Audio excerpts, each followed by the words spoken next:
So yun mga bossing, ito na yung update ko sa ating L-Core na pa-repair. Ito yung pa-repair mga boss, yung binag ko dati. So yung pinoproblema ko kung paano yung box niya, magiging forma niya. So ito yung naisip ko, bahala na, basta ito yung naisip ko mga boss. So ganyan siya. Yan, kita ba?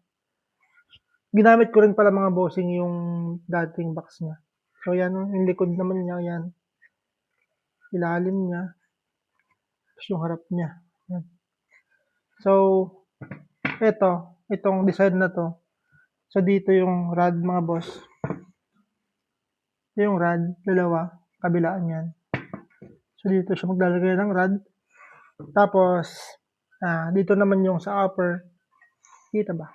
Yung sa upper, ito naman yung sa lower. So ganyan siya mga boss. Yan. Ito yung upper. Tapos sa part naman na to, dito yung lower mga bossing. Ganyan. Kita ba? Makintab kasi mga boss. Parang ganyan siya. So dito siya mag-a-adjust.